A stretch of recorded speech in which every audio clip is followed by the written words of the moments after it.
Good evening, ladies and gentlemen, and all our virtual listeners who are listening to this live streamed.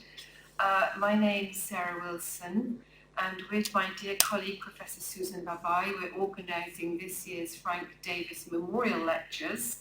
Just to remind you all that Frank Davis was a great contributor in the 1960s to Country Life magazine and wrote a book about silver.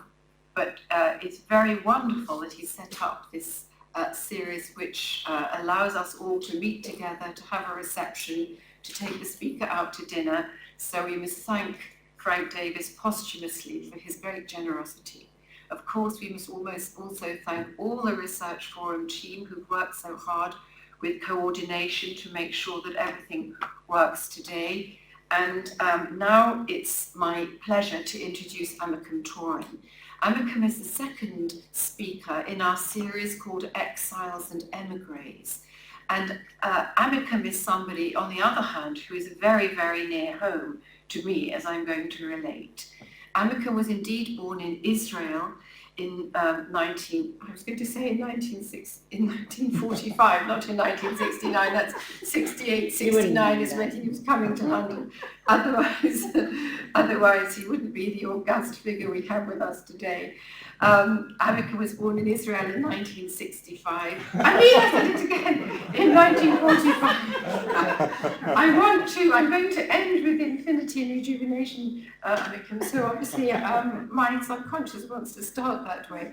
Amikam was born in Israel in 1945, an absolutely vintage year for our favorite artists and art historians like Boris Groys, for example, and it's a very, very great generation, actually, from my personal experience. And he was born in Israel. I've had many suppers with Amikam in his home in Whitechapel. He's told me all sorts of things about working in a kibbutz, but not actually about your theatrical experience, working in a theatre in Tel Aviv, I think, before you came to London. And when Amikam came to London, it was after 1968, in fact, but on the, well, I don't know, just after the kind of May events in Paris, but on the cusp of an absolutely fascinating period. The fascinating period of conceptual art, where from 1974 to 6, he was one of the founding editors of Wallpaper magazine. And the last time Amikam came to the court, he came to Somerset House with his dear friend, alas no longer with us, Susan Hiller. And there was a fascinating and recorded talk between them about that marvellous moment, which was not only so important for British conceptual art, but a moment where figures like Carolee Schneemann were also in London and contributing to this wonderful magazine, of which somewhere I have some copies.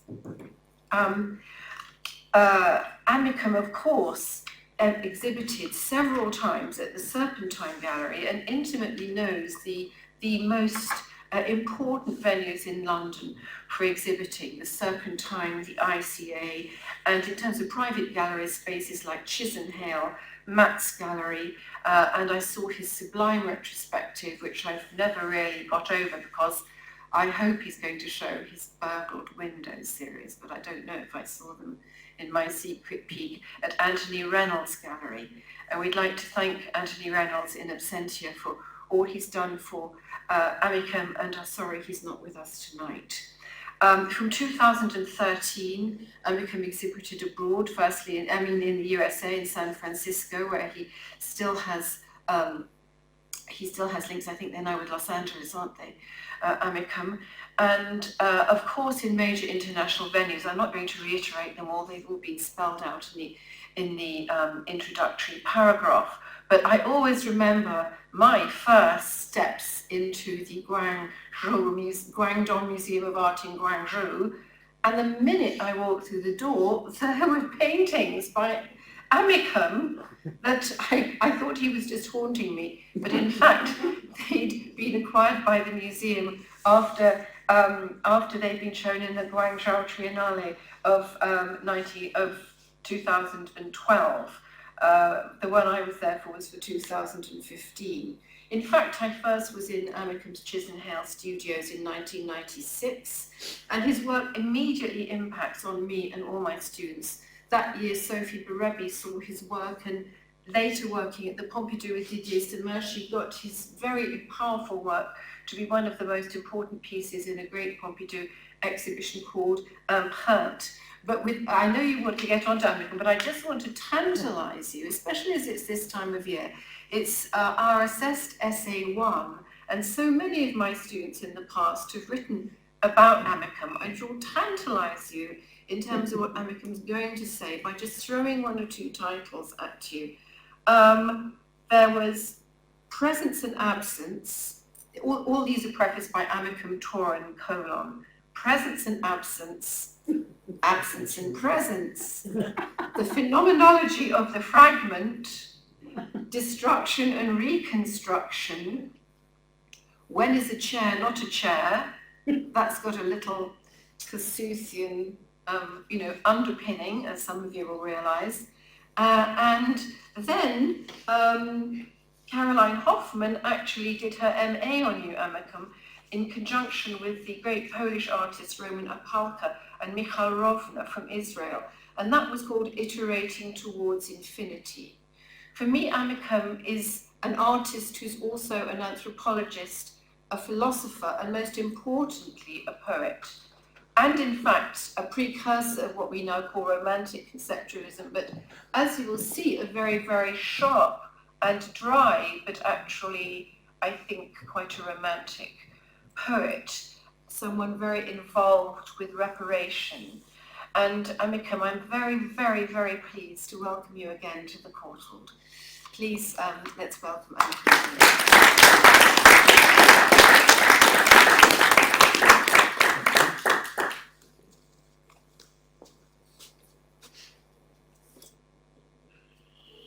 Yeah, so it's going to be an intimate lecture.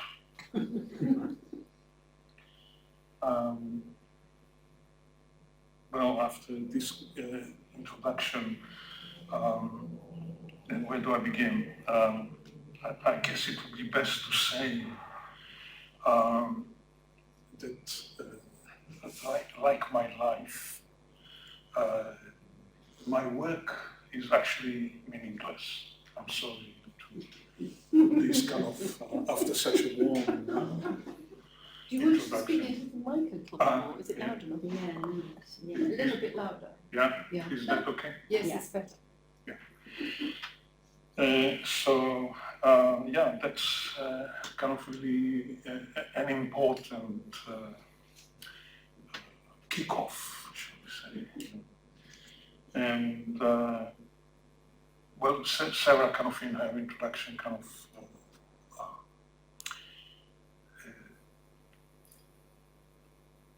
did say that, I arrived here in the late 60s, 68, and it was at the tail end of a journey I took from Israel to Europe in an attempt to discover European culture, and also at a time where as an artist I was kind of post my short career as a stage designer in Israel, which kind of through which I earned the money that afforded me the trip I took, and also slightly stuck in terms of my own artistic work, in the sense that I kind of no longer wanted to pursue the kind of art I was making until 1967, 66, and so on. Because largely, though I didn't have any art college education, I worked as an assistant with an artist who taught me a great deal technically, and who was intellectually quite stimulating. But at a certain stage, I kind of felt that I didn't want to be a trained artist. And I was looking for something different that would allow me to kind of do, as it were, my thing, rather than to show what I can do, sort of thing. And so when I kind of decided to settle here for a while, you know, I received a 6 months visa, and I promise you that when that time is up, I'll go back to Tel Aviv. But anyway, I began to kind of mess around with stuff, and and at that time in London, obviously, kind of conceptual art was kind of the cool thing going, and I met a lot of artists with whom I had a very good kind of rapport around that area. And with that influence, I kind of continued to work. There was a lot of work done with drawing, with objects, a lot of text, some photography, and so on. But what became very pronounced in all those activities was the phenomenon of fragments. And so here you go to kind of the first work which I thought I'll do and kind of get this kind of thing out of my system. So this is called broken comma repetition, and it is a construction that looks like a giant break, but actually is made out of thousands of small broken pieces of wood constructed to look like a break, or 3 major breaks. Yeah. And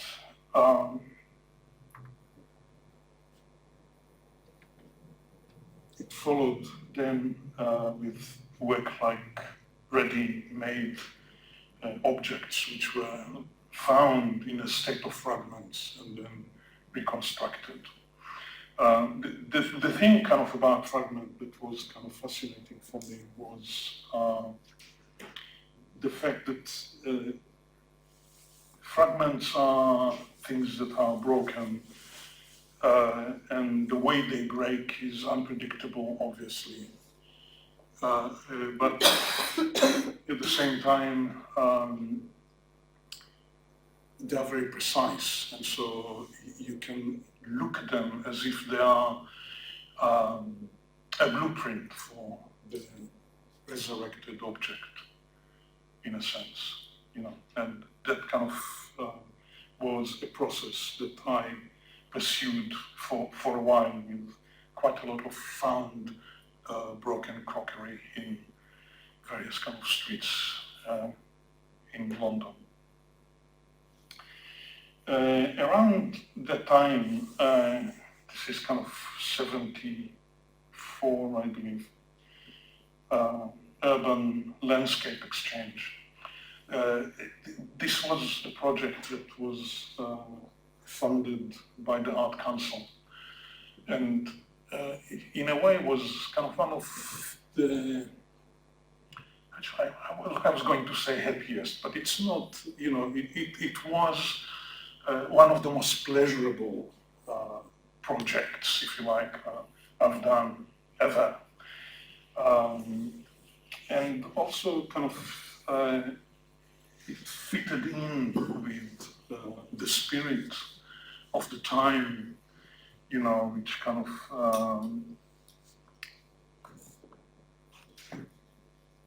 you know, kind of enhanced, as it were, activities outside the commercial gallery sphere. And so what I've done here basically is to walk around town with this roll of duct tape and some museum cards, and attach the tape to different sort of houses around town and ripped it. So what you see there came out of the surface of the house. number 23, Morehouse Road, London, whatever, West 2, I think, and so on, you know, kind of, I did that for about a couple of months and collected quite a lot of stuff, kind of like that.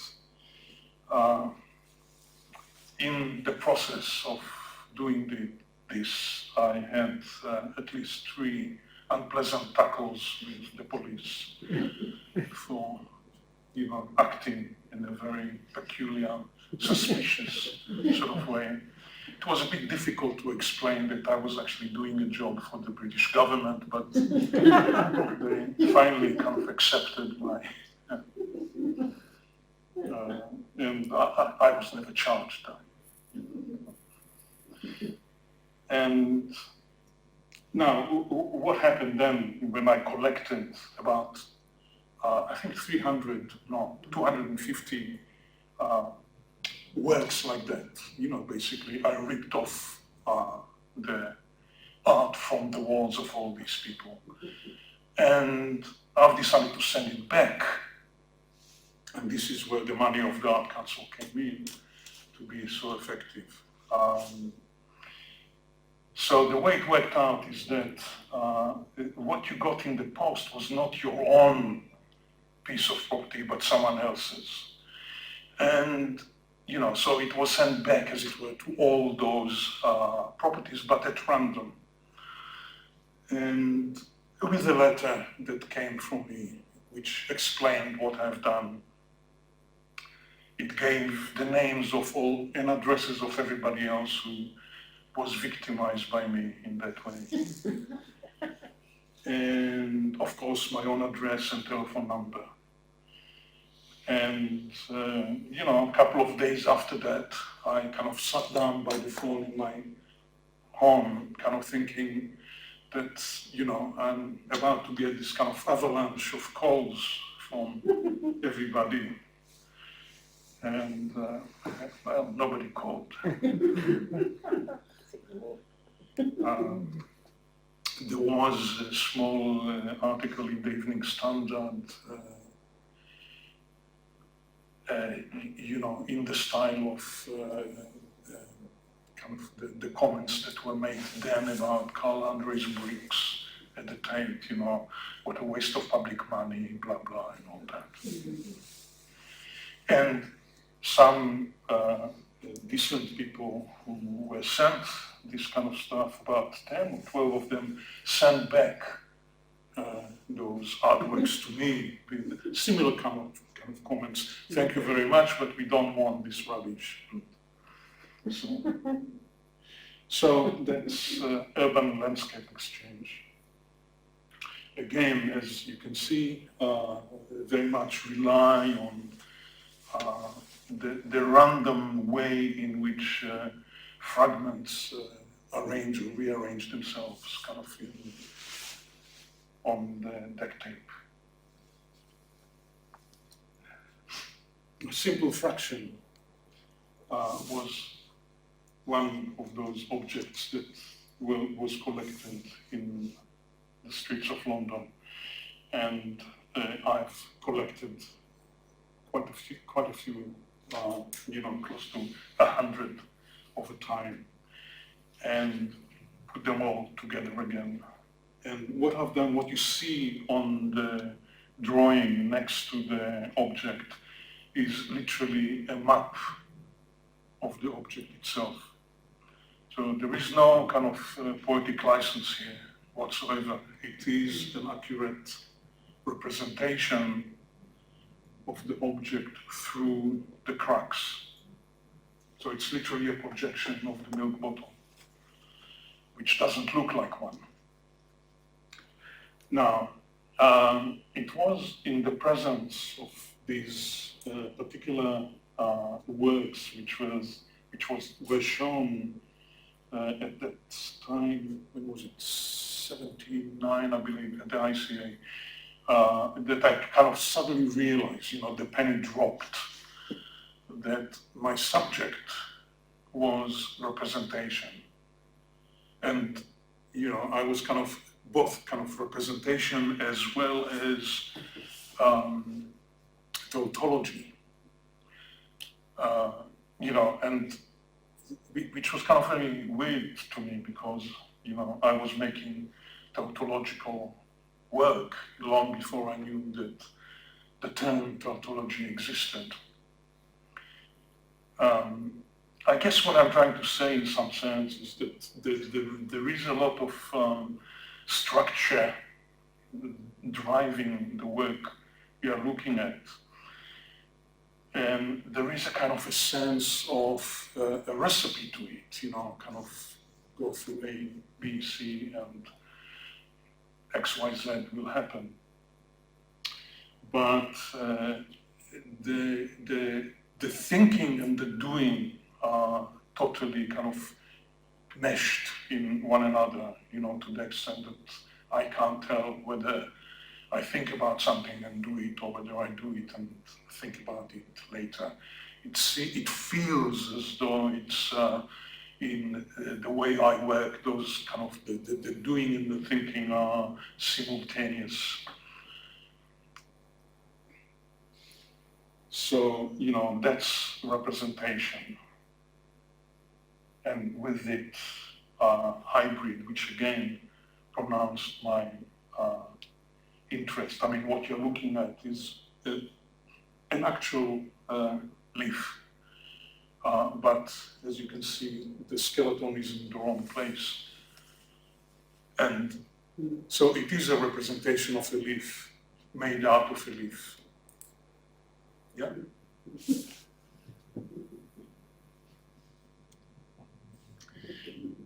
And so, you know, the accumulation of all those work kind of brought me to the edge of a decision, you know, because representation kind of meant a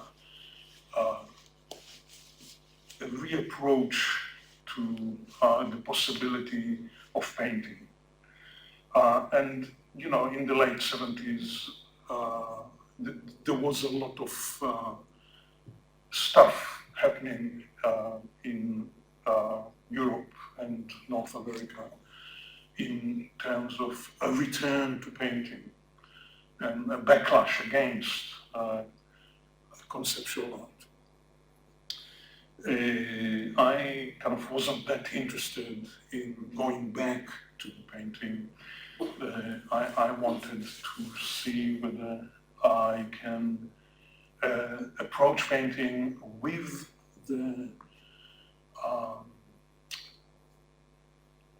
the baggage, if you want, that I took with or from conceptual art, and use it in propositional painting.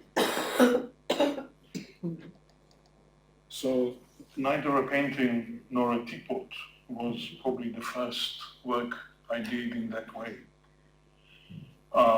You know, here instead of kind of working with fragment, I took the object and smashed it myself. And then some of the fragments I pulverized and mixed them with acrylic medium to make paint, and painted the teapot with itself.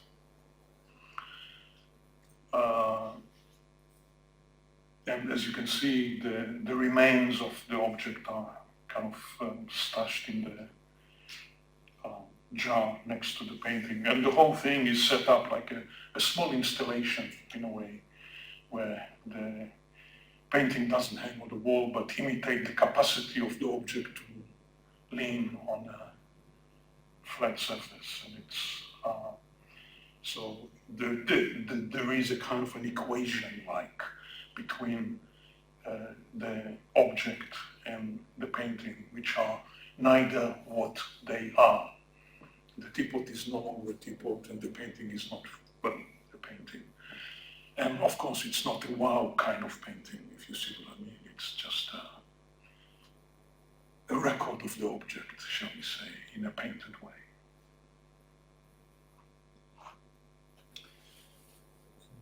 And in the same kind of way, I approached neither a painting nor a chair, which was kind of a lot more work. And it is set up, as you can see, where the remains of the filed down chair kind of faces its own representation.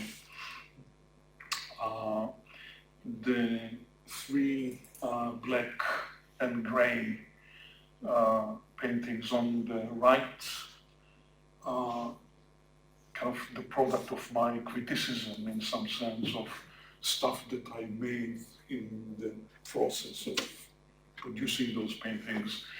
There were quite a few paintings that I felt very kind of ashamed of, and so I burned them and kind of repainted the painting with the ashes. And so eventually everything that came out of this chair returned to its own representation.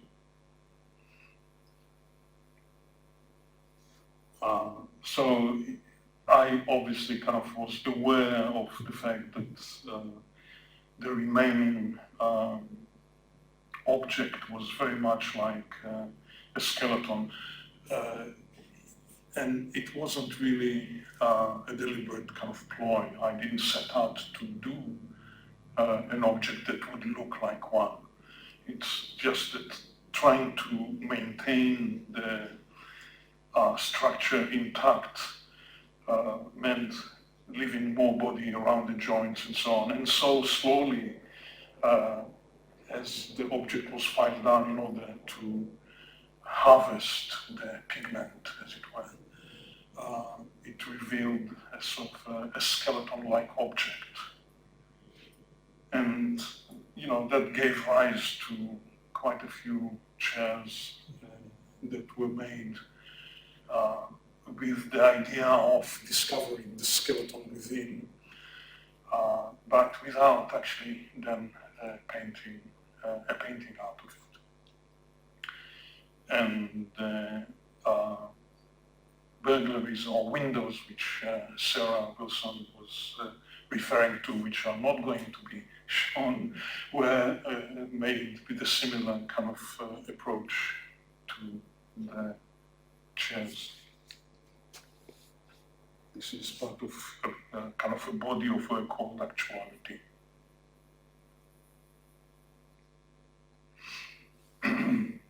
Now, part of the thing that kind of became interesting to me with all this was at the newspaper. A, because it's kind of knocking around everywhere, and B, because in itself it is already kind of an object of representation. And so I thought that it would be kind of an interesting way to approach that as a subject for a body of work. And after kind of a long time of thinking about what would be the image that would be appropriate in this case, you know, given that newspapers are kind of full of images in a photographic way, drawings, cartoons, and diagrams and whatever. Anyway, because the accent is obviously on reading, I've decided that the alphabet would be kind of the subject within. And so kind of what you're looking at is kind of A, N, G, and I think at the far end is F. And so, you know, effectively what I've done is to pulp the newspaper, mixed it with acrylic binder to form paint, and painted the newspaper with itself.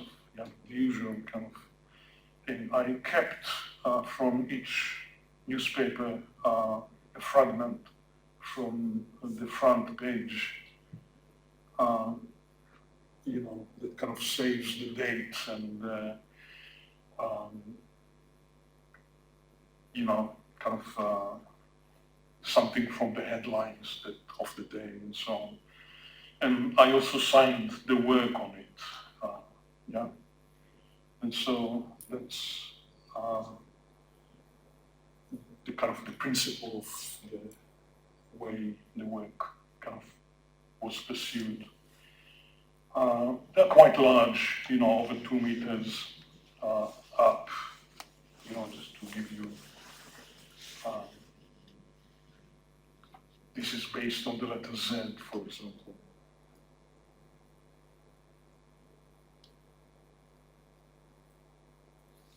Now, at one stage in the proceeding, I've kind of changed tack with them and moved away from that kind of mode of representation that is much more, if you like, photographic in character, to something which is a great deal more akin to the graphic presentation of the possibility of black on white, even though we don't get black or white. The color is the color of the raw canvas. This is based on the letter Q.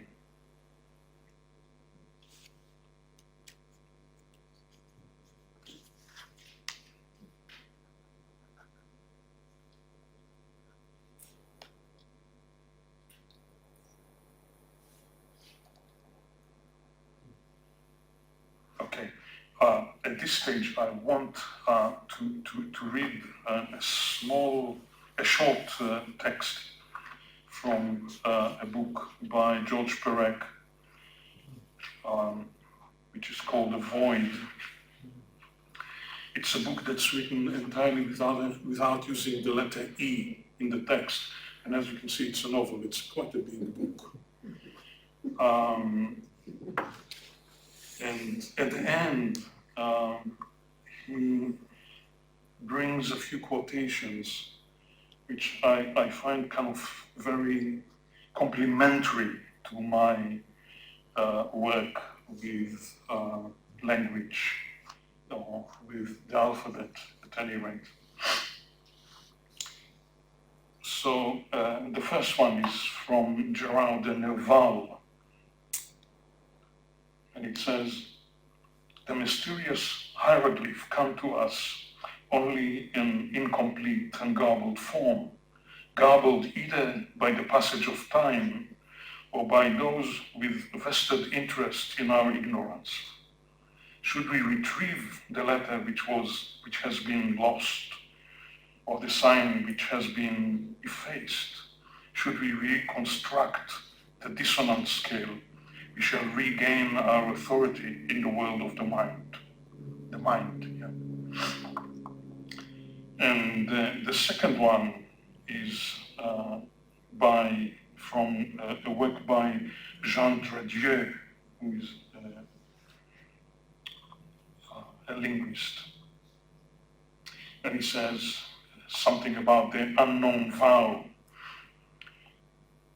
"I studied the phonemes of every language, past and present in the world, being principally interested in those vowels which are, as it were, the pure elements of the primitive cells of a language.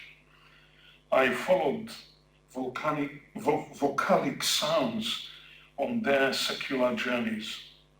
I've hearkened across the ages to the roar of the A, the whistle of the I, the bleat of the E, the hoot of the U, and the snores of the O.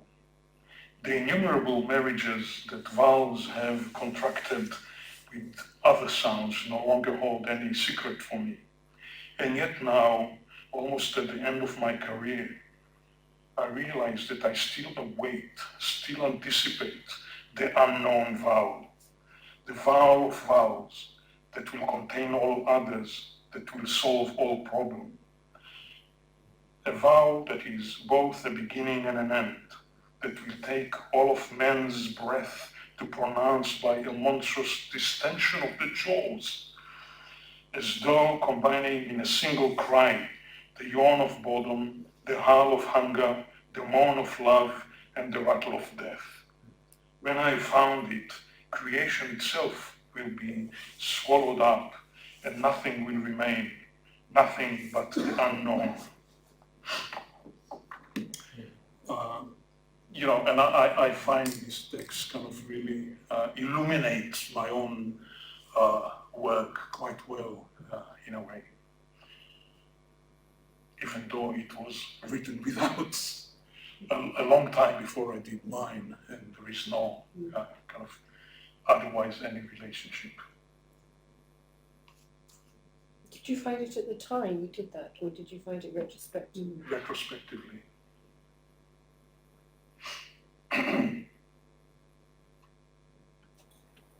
Stacks, again, the object that hangs around the studio quite a lot. And what was kind of interesting to me, kind of working with the cardboard box, was partly the opportunity that it gave me to propose a painting that stands away from the wall. Yeah? Because the box has the capacity to do that. And so what I've done here is, of course, kind of remove the shutterings of each of the boxes and pulped it, and in the usual way made paint out of the cardboard. And in some of those stacks, as you can see here, the 5 only, on the bottom you can see a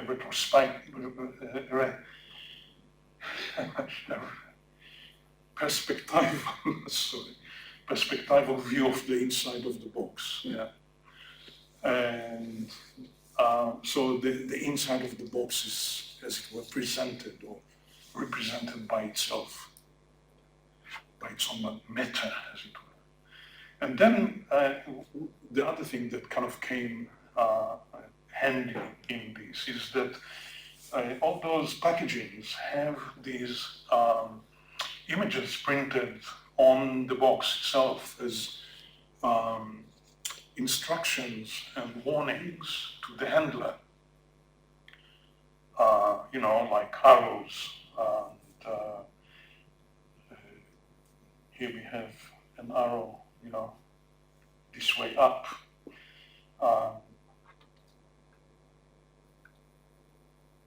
And so this is kind of what, in the 1980s, mid-1980s, long before we had the phenomenon of emojis on mobile phone.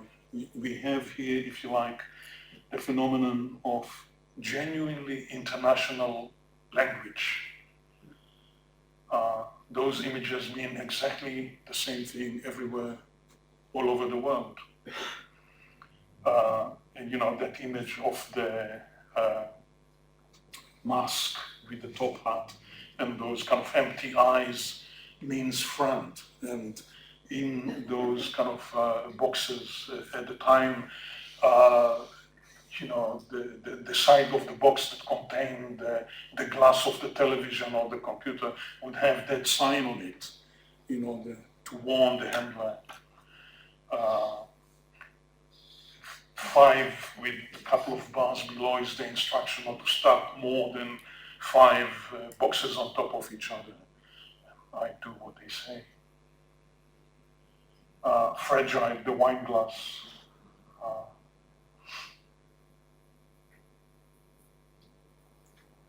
And again, front, whether you may or may not use a hook and a trolley at the top.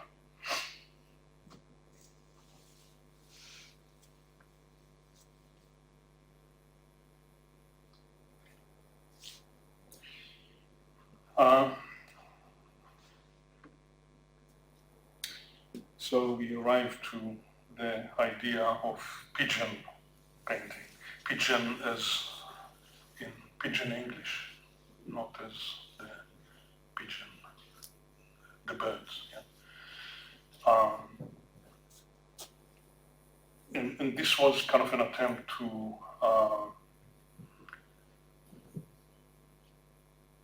make a representation of the canvas itself, or in some sense, a tabula rasa. What is a painting? In the most kind of minimal sense, if you like. So I cut out those kind of sections and pulped them and made paint and reapplied it on the canvas itself. So, everything is still there that came out. And of course, the stretcher, the crossbars, and the wall become part of the work itself as well. I called it pigeon paintings as a sort of, how shall I put it? A tribute to the mind, how shall I say it? Pigeon English, surfaced in the late 19th century in China as a result, well, partly of colonialism, of course, but a meeting of traders from different parts of the world, each bringing their own bits of language into this little pot, which they called Pigeon English. And they understood each other very well, doing deals and buying and selling stuff and so on.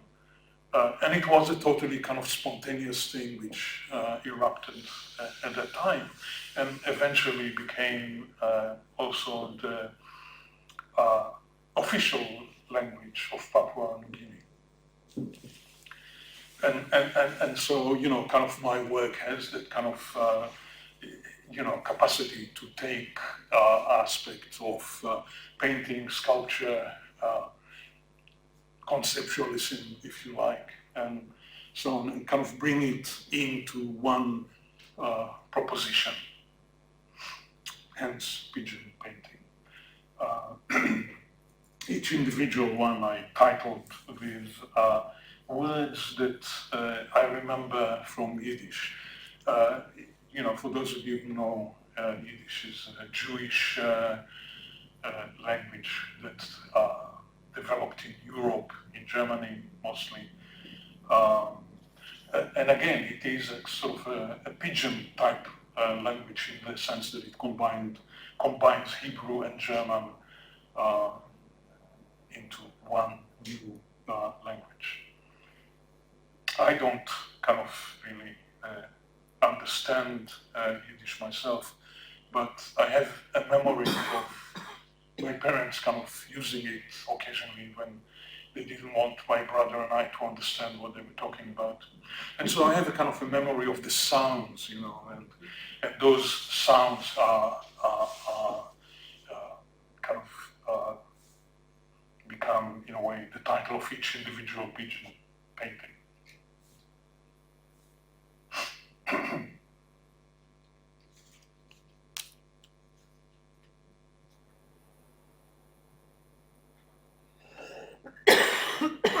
Here, for example, it's kind of interesting that the line that cuts, that curves here, was actually cut as a straight line, but in the process of making the work, it kind of became a curved one.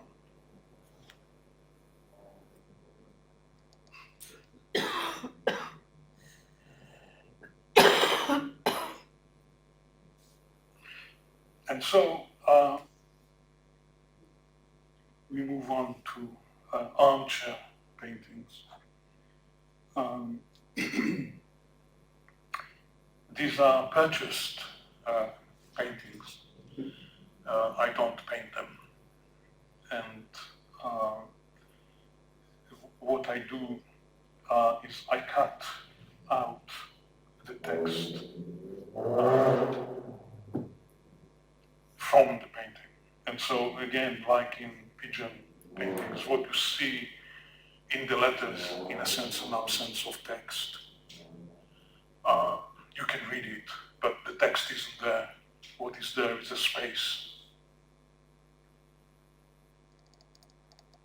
And armchair painting, obviously, as an overall title, references Matisse's assertion about painting, which he expects to be kind of as comfortable as an armchair, and blah, blah. You remember all that, I guess.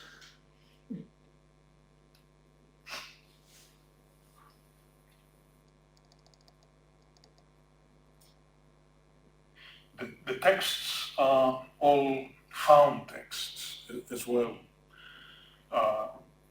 or like the one you're looking at the moment, I think comes from a book by Schopenhauer, and others are kind of based occasionally on graffitis that I see here and there in town, or which are kind of things like that, witness appeal, kind of a request for the public to come forward, and so on. So both the painting, the image, and the text are,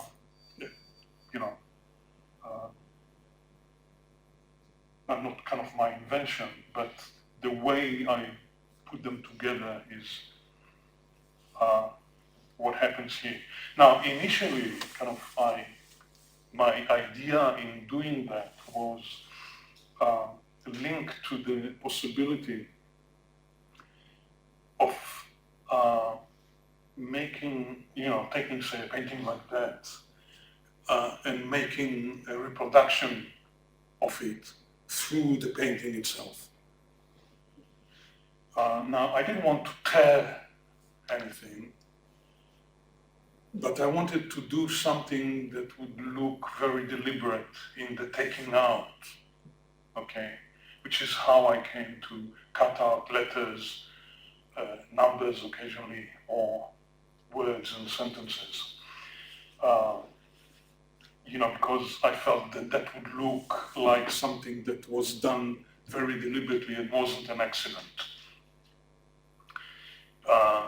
And so what happened is that I kind of did the cutting out of the first armchair painting, that I even put it up on the wall, and I thought, well, there's no need to take this project beyond where it stands at the moment. And so the whole idea of producing reproductions from the painting themselves for the time being was shelved.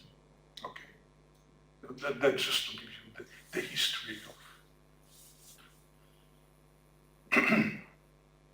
Now, at one stage, I sent a proposal to Tate to do a show with the armchair paintings in all the different spaces there, which are not exhibition spaces, including the lavatories and so on.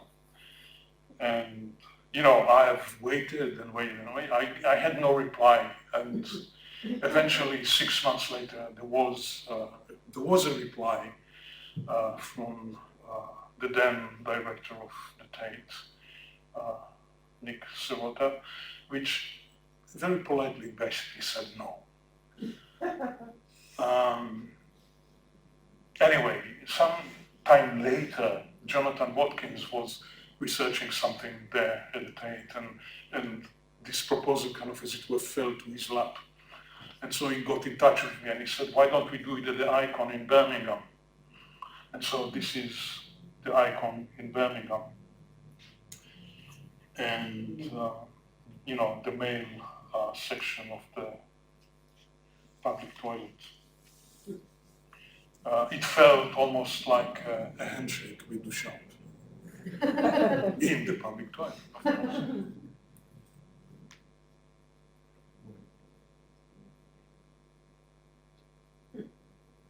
So there is a kind of a continuation to my work with ready-made painting, or paintings, I should say.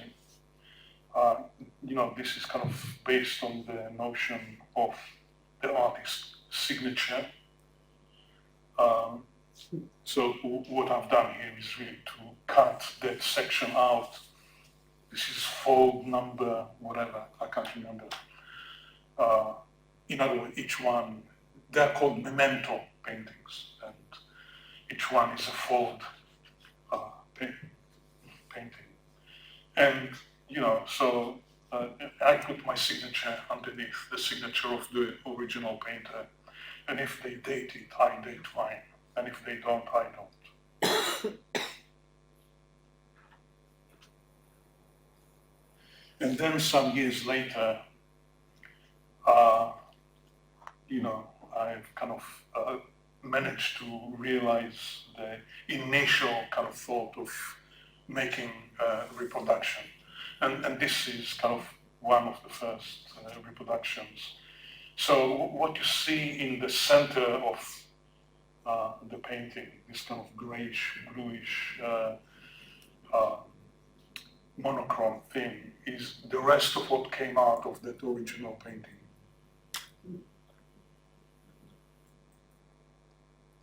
And of course, like in Memento, kind of all the aspect of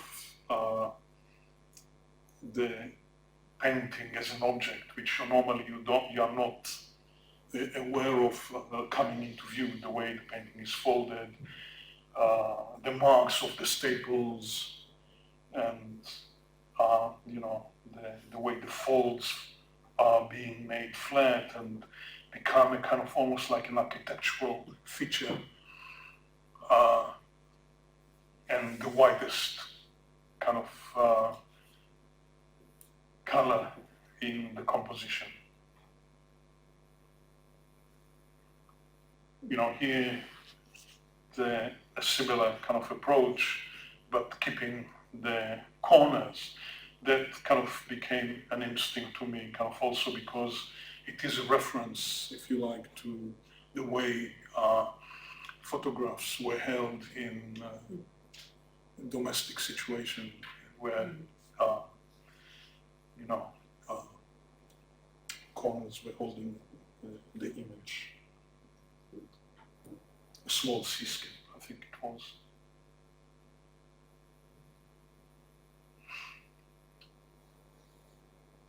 And here I even kept the original frame in which the painting was found.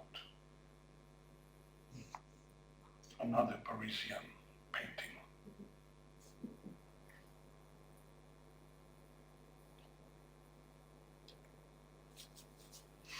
A hand in glove. I decided kind of almost in the last minute to bring it in order to kind of enhance a little bit the fact that even though what we are dealing with is representational work, very often, like in the newspaper paintings and so on, the image actually looks abstract. But there is a good reason for it. Here what you have is on the floor you see the glove of each of the pairs, and on each of the canvases the pulp and so on glove is painted with the hand. And kind of I remember kind of the moment of the spontaneous decision, because initially what I was going to do was to paint a large kind of glove on the canvas and have the other glove down on the floor in order to kind of give the notion of the pair. And literally kind of very spontaneously kind of I took the canvas off the wall, put it down on the floor, emptied the bucket, put my hand in it, and just kind of, in a few minutes, basically dragged it, you know, with my hand, with my fist, finger, nails, right across the surface. And even though it may look like some kind of an American abstract painting, it actually is a representation or work on my terms.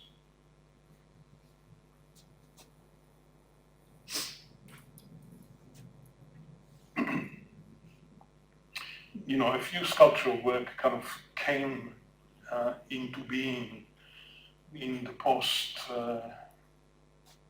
2000. Golem was one of the first ones that, you know, I'm normally not a visionary type artist, but, you know, I kind of woke up one morning with this image on my mind and made a drawing of it and put the word golem underneath it. And, you know, kind of I had the opportunity to raise the funds to do it. And this is half a ton of Kilkenny stone. It stands on this ironing board. Now, the word golem in Hebrew is an interesting kind of word. It has kind of a few, or two important meanings. Golem is a fool, or somebody who isn't yet kind of mature to know their mind. And golemic materials are similarly materials, you know, like, shall we say, cotton or stone. You know, you can make from stone, you can build houses, or, you know, from cotton you can make a fabric. They are golemic material that with which you do what you want to make. And so this was golem. It's a kind of, there is sort of also kind of a story about a golem.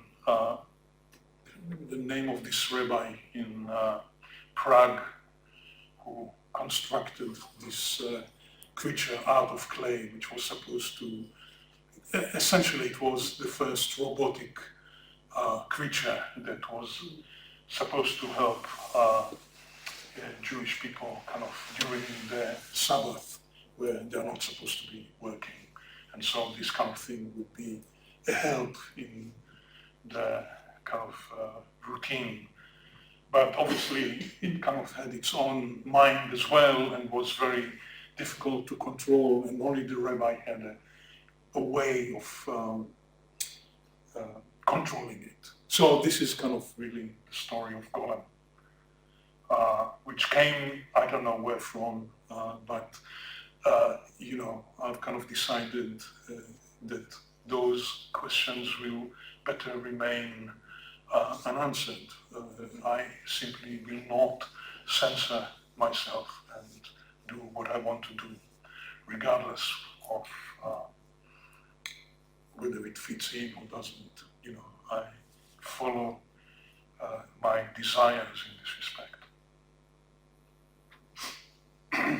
This is Plan B, which followed from Golem in a way. And on this architect's drawing board, there are hundreds of ready-made objects which come from all over the world and belong to kind of all cultures and all religions. In some sense, they're kind of airport art, if you like. And you know, I just kind of mounted them all in this kind of cuboid shape on top of the drawing board as kind of a proposition for Plan B, as it were.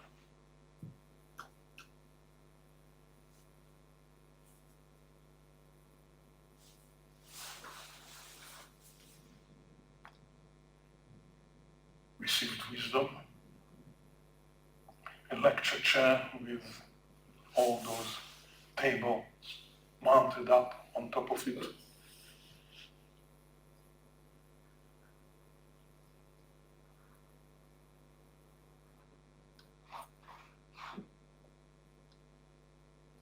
And Deus ex machina, which, here I took an object that was falling apart and designed a crutch, essentially, to keep it together.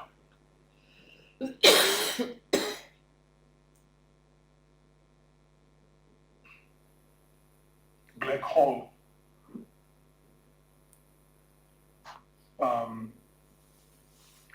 Certain kind of projects I do are kind of ongoing for basically forever, and this is one of them. I'm very fond of oranges, and often enough I have one for breakfast. And the orange peel has a very pleasant scent, and so I'm not in a rush to throw it away. I keep it on for many years on the windowsill, kind of saw it twist and turn and so on. And then when it was dried, I threw it away. And at one point I thought, well, this is crazy, why throw it away? Because each one of them was kind of so seductively beautiful. And so I began to collect them in a dustbin bag, if you like, but nevertheless, I keep them. And since the, mid-1990s, I think by now I have a third kind of bin bag, which is piling up with orange peels. Armchair paintings are paintings that, again, are an ongoing project in a sense, because I find that I can time them. There are certain things I can cut out of the paintings now, which I couldn't have done even 15 years ago. Like Black Lives Matters, couldn't have been done, then, but is now and can be, as it were, timed in terms of the presence of the work to now.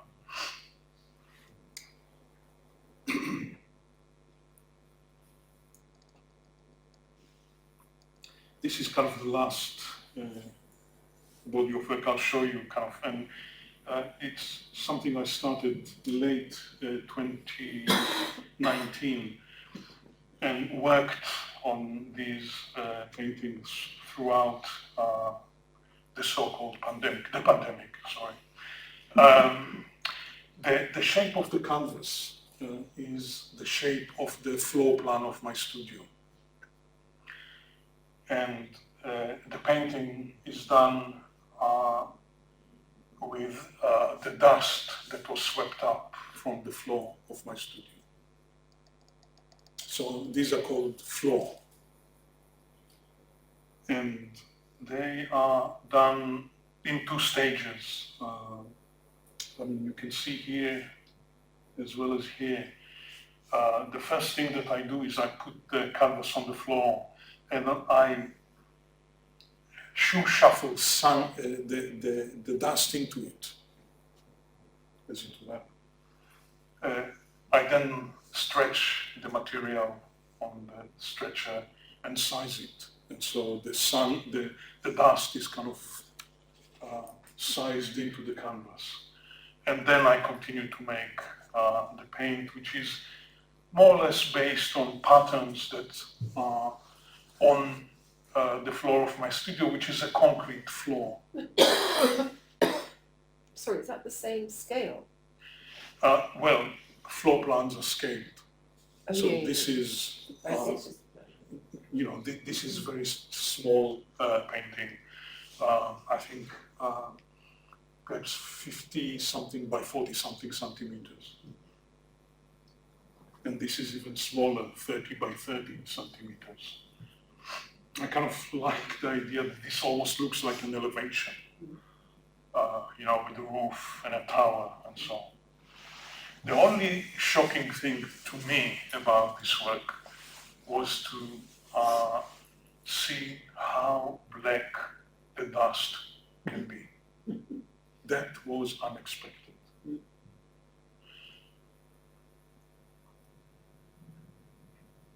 Yeah, so here is kind of another one. This is 1 meter by 1 meter, and he's done, again, the entire thing is done with the swept dust and with the idea that perhaps you're looking at a computer screen that kind of highlights a certain section, but in the darkness or the shade, you can see the rest of the pattern.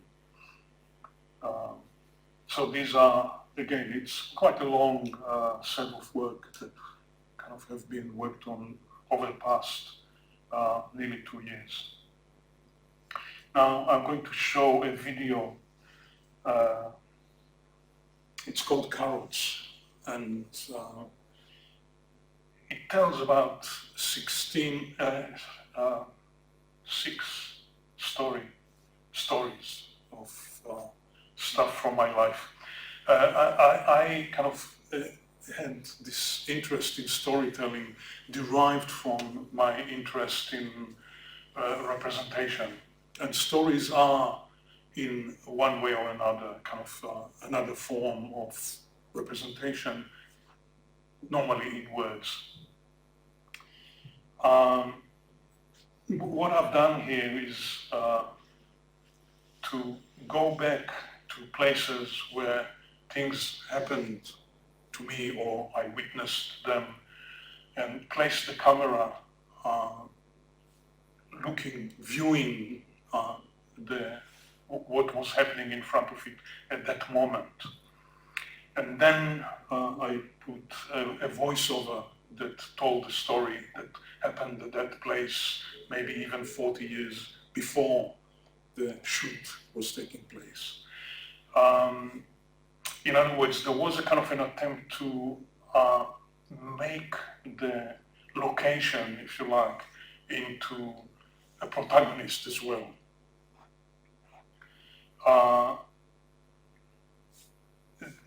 You probably will see it as a sort of cinematic thing, but I put this image out in order to show you how I preferred it to be seen, which is like an object on a table where the space is properly lit, and you can walk in and out of it, and you can be interrupted when you view it by people moving in the space.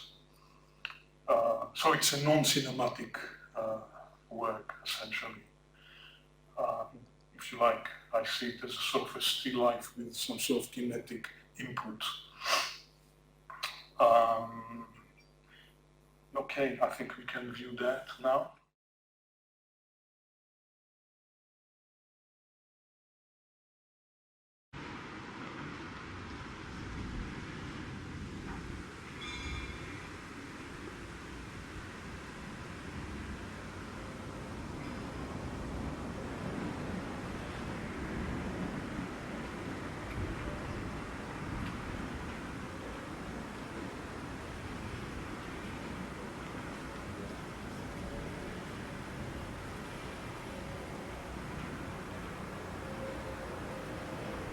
Walking towards Whitechapel on one of the side streets, I am stopped by a teenager. He is holding a blue plastic bag. "Excuse me," he says, "can I ask you a question?" I think he is about to ask for money or something. Still, I take a chance. "Okay," I say, "what do you want to know?" He shows me the contents of his plastic bag. "Are these carrots fresh?" he asks. I look at them carefully. "Yes," I say, "these are fresh carrots." He looks surprisingly relieved. He thanks me and walks away.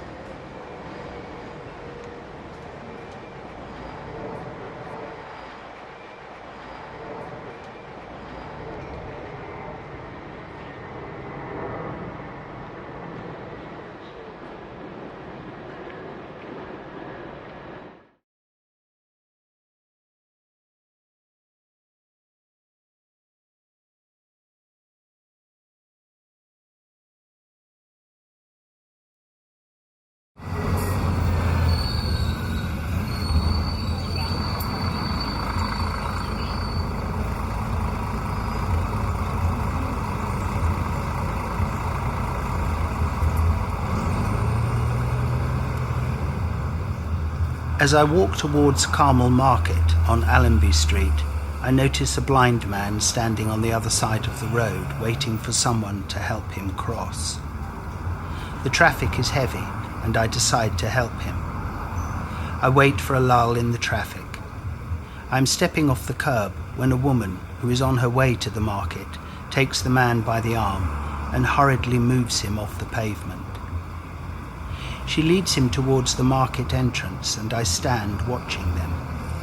On reaching my side of the street, she lands him full face into a lamppost, and I burst out laughing. The man reels backwards. Neither of them can believe what she has done. The man's nose is bleeding, and he shouts curses at her. She has betrayed him, tricked him even. He wields his white stick, trying to hit her, but she has already dumped him and is now disappearing into the market.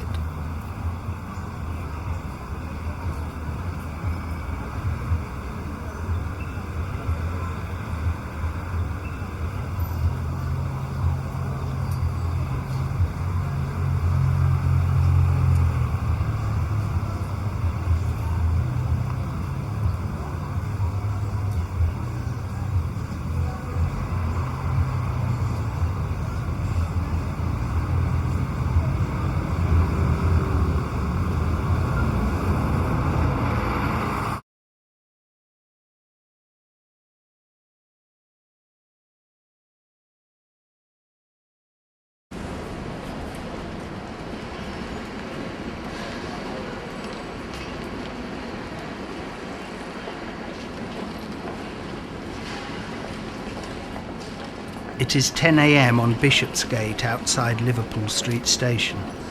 The place is crowded with people hurrying to and fro. I notice a man, late 30s, early 40s, short, smartly dressed, dark suit, designer stubble and cropped hair. There's a look in his eyes that attracts my attention and makes me think he's in trouble. I move towards him and ask whether he needs any help. He looks at me and takes his time before he says yes. How? What shall I do? I ask. He tells me to hold his hand and help him down the steps. That is, the 3 steps leading to the street level. I give him my hand. He clings to it. We walk down the steps. He has a limp. On the street level, he lets go of my hand and thanks me. He says his name is Jack and he suggests we go for coffee. We cross the street to one of the coffee shops. He orders 2 espressos and pays for them. We sit face to face. He tells me he is a financial advisor and he works here in the city. 3 years ago he was in a car crash and was badly injured. He recovered well. Except for the limp, he is back to normal. But, he tells me, sometimes he can't go downstairs. He gets stuck. Instead of stairs, he sees something he can't describe. It doesn't happen often, but when it does, it's bad. He never has a problem going upstairs. We continue to talk briefly, telling each other about life and work. We finish our coffee and shake hands. As we part, I think about the improbability of this encounter. I feel light and happy. Not because I helped Jack, but because the depression that had overwhelmed me for days is no longer with me.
I recommend Michael Brown wholeheartedly to the MA course at Goldsmiths. I taught Michael for the last couple of years at Camberwell School of Art. He is an exceptional student. During this time, Michael has sustained a highly disciplined approach to his work, which is based upon an inquiry into the nature of art. Using simple means, painting, ready-mades and freestanding structures, he has managed to come up with works that are simple yet strange. Despite their rigorous intellectual underpinning, they have a clear poetic quality. Michael has taken responsibility for his work, putting himself at the centre of artistic debate. He is articulate and able to discuss ideas with some eloquence. He is hard-working and sociable. I am sure his presence on the course will benefit other students as well as Michael himself.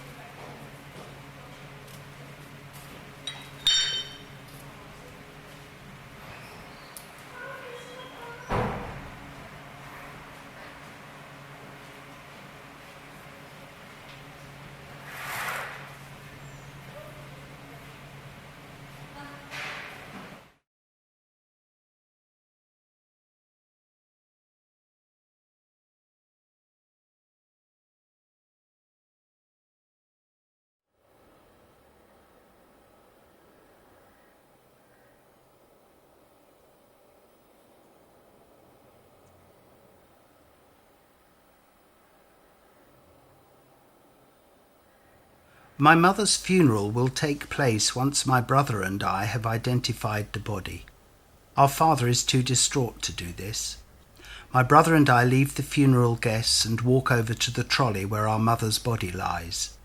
It is wrapped in a white cotton cloth. The presiding official lifts the cloth to show her face. Her eyes are closed and her mouth is wide open. It is stuffed with cotton wool. Her face looks like a mask, a muffled scream. It is some time before I can confirm that this is my mother. When I do, the funeral goes ahead as planned. A couple of years later, our father dies. Again, my brother and I are called to confirm that the right body is being buried. As we approach our father's body, I feel ready to take on any unexpected sight. The presiding official uncovers our father's face. "Is this your father?" he asks. Despite its calm appearance, eyes closed, mouth closed, I don't recognize him. From the top of the upper lip, extending right across the face to the ears and all the way up to his forehead and beyond, the skin is a smooth dark blue, almost black. I look at him intently. I have a vision of my father during his dying moments, spontaneously turning into a black man. At last I can see him. "Yes," I say, "this is my father." The funeral goes ahead.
I'm at Farringdon Tube Station waiting for my train. It is after 10 at night.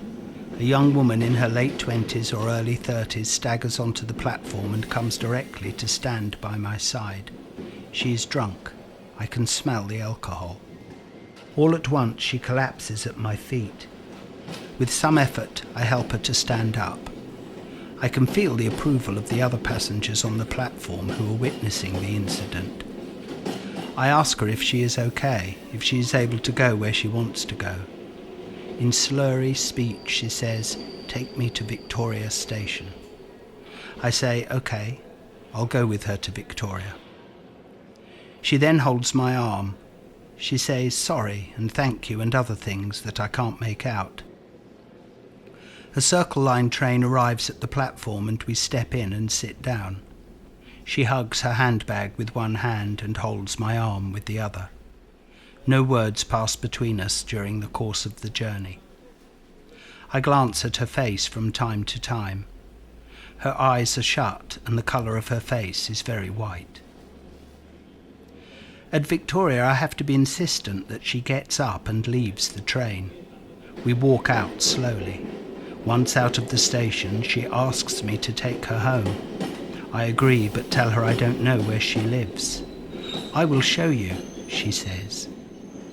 We walk around the area for about 40 minutes or so before she is sure of the street where she lives. She locates her house and we approach the door. She hands me her handbag and says, "Keys are in there." I fish around for the keys and find them. I open the door. She says, "Second floor," and we climb to the second floor. There are 2 doors and she points at one. I unlock it and push it open. We walk in. I switch on the light. She takes off her coat, drops it on the floor and goes to the loo. I take off my coat and go to the kitchen. I boil water for coffee and cut a slice of bread to make toast. I hear the toilet flush. She comes into the kitchen, sits at the table and sips the coffee. I butter the toast and insist that she eat some. Well, Amikam, firstly, thank you very, very much.